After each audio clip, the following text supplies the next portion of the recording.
So this is how easy a car would be if the manufacturers would release this equipment and put like a test mode, since this is not a variable displacement or speed compressor on here. Fixed piston. It has a fixed fan with a fixed fan, and actually it's going faster than that. You just can't see it because of the camera shutter speed. So we got 67 degrees outside, and here's this is what a car manufacturer should give you. And we're gonna say it's 69 degrees, but we're gonna say we're gonna round it to 70 degrees outside, liquid line temperature. Oh yeah, sorry about that, guys. Here, okay. So liquid line temperature right here. Come over here. Our liquid line temperature is 78.4 degrees, almost 79 degrees.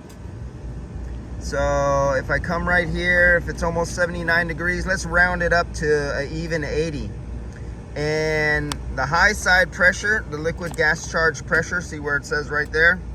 The high side pressure, and we're gonna look at this, 255 PSI. The problem is it's too cold downstairs. So this really messes things up. It's a little cool today too. It's only 69 degrees. So 80, 250 something, you see where it says design subcool? Right there. 8 degrees of subcooling right there. Do you see that little 8 right there? And we come down to 80 degrees, 256. So we come over here. We're a little low on the pressure. Oops, let's go back over there. And you see this without all the glare. Sorry about the glare, guys. There's our liquid line temperature. We'll round it up to 78 just to come close to the 80. Our subcooling, 7. So we're a little low on the high side, we're a little low on the subcooling, and our temperature was a little low. It all indicates us it's just a little bit low. And I didn't even top this off or change anything. All I did was open up with the refrigerant that was stored inside the coil. I opened it up to the system. If you look at the bubbles right here, there is none. There you go. That's the sight glass right there. So it's indicating that we're not up to 8 degrees subcooling. This says 6.9, almost 7. We're just a tad bit slow. So I'd put like 2 or 3 ounces in there, wait 10 or 15 minutes, go do something else, and come back and check it again.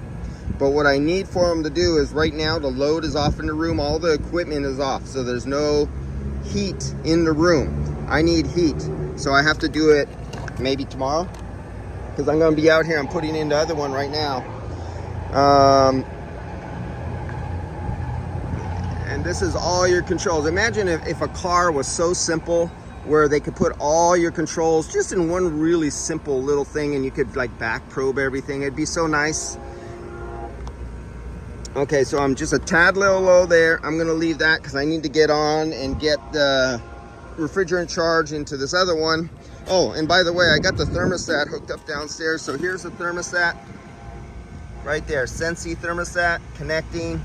I have it set for 58 degrees. Oh boy, will I get scolded from this from the HVAC guys. You can't do it, 58 degrees, it's gonna flow and you're gonna get flood back and it's gonna, yeah. I'm gonna put freeze protection on the thing, but for their work, there's times when they want 58 degrees, but we'll get back to that. So right now it's 62 degrees in the room. This temperature in the room is too low for me to do a proper, you know, if I want to do superheat, if it was a piston system, subcooling, it's an expansion valve system. It's too cold in there.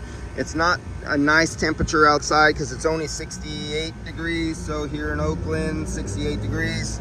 But right at this location on this roof, it's about 69, 70. It's a little warmer. So that's the thermostat. I'm connected. I could change the temperature from here. I could turn it on and off, turn heating or cooling, everything from my pad or a computer or even my phone. So getting back over to this guy, this is the guy what I put on last week, not last week, a couple days ago, and it's just been running 24/7 every day. I just never take it off.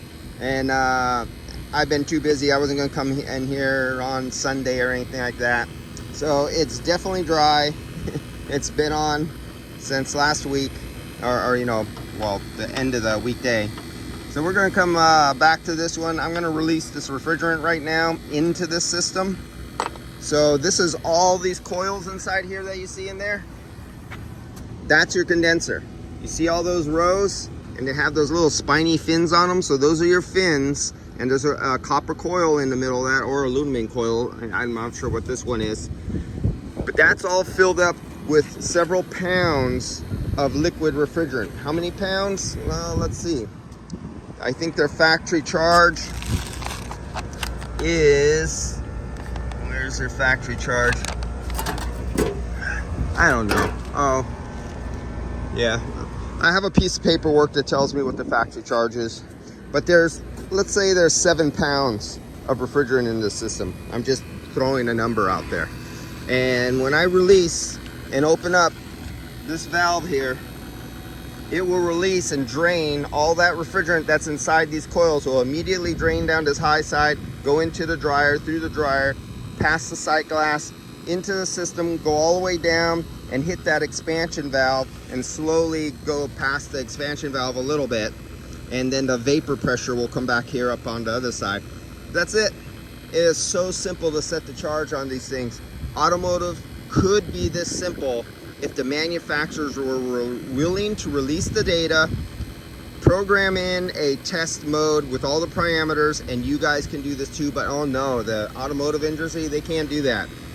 And yeah, that's why our industry really sucks. All right, see you guys.